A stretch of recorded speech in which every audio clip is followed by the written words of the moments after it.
Go.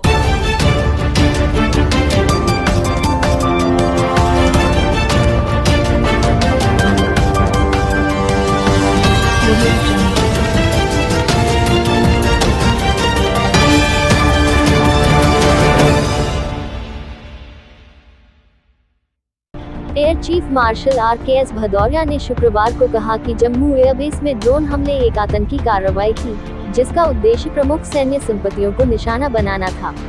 वायुसेना प्रमुख ने कहा कि IAF ने ड्रोन और अन्य समान क्षमताओं के गैर राज्य अभिनेताओं के हाथों में पड़ने के निहितार्थ के संदर्भ में एक विस्तृत विश्लेषण किया है और उनका मुकाबला करने के लिए कई उपाय किए हैं।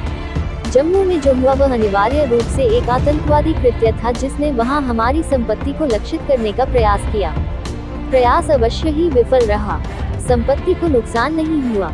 2 विस्फोटकों का इस्तेमाल किया गया था, उन्होंने एक थिंक टैंक में एक इंटरैक्टिव सत्र में कहा। भारत में महत्वपूर्ण सैन्य प्रतिष्ठानों पर हमला करने के लिए मानव रहित हवाई वाहनों को तैनात करने वाले संदिग्ध पाकिस्तान स्थित आतंकवादियों की पहली ऐसी घटना में रविवार। अब चलते हैं दूसरी खबर पे।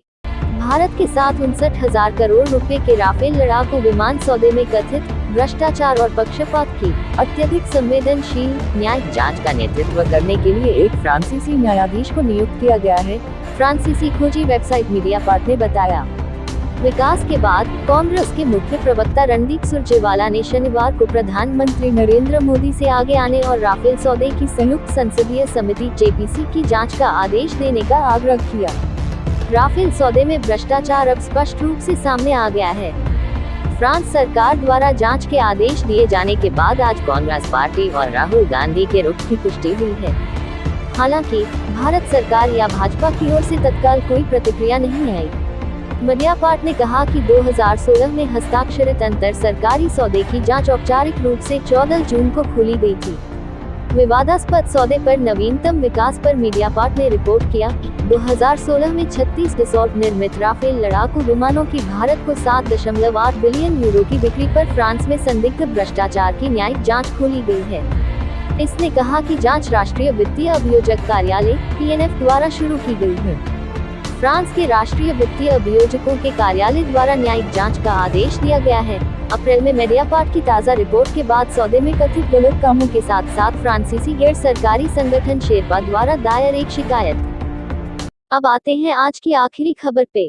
जम्मू एयरबेस पर हाल ही में हुए ड्रोन हमले ने असममित युद्ध में उभरते नवाचारों को रोकने के लिए भारत की तैयारियों में कई कमियों को उजागर किया।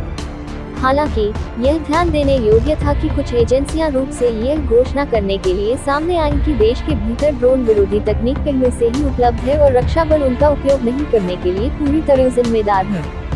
यहाँ सबसे ज्वलंत उदाहरण DRDO रक्षा अनुसंधान और विकास संगठन का ही दावा था कि पिछले 1 साल से उन्होंने एंटी ड्रोन तकनीक विकसित की है, लेकिन उसका उपयोग नहीं किया जा रहा है।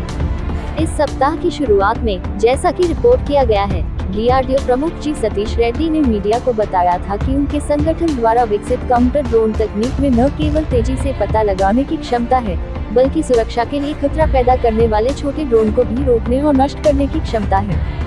उनकी टिप्पणी जम्मू वायु सेना स्टेशन को निशाना बनाने वाले पहले ड्रोन हमलों के 2 दिन बाद आई है।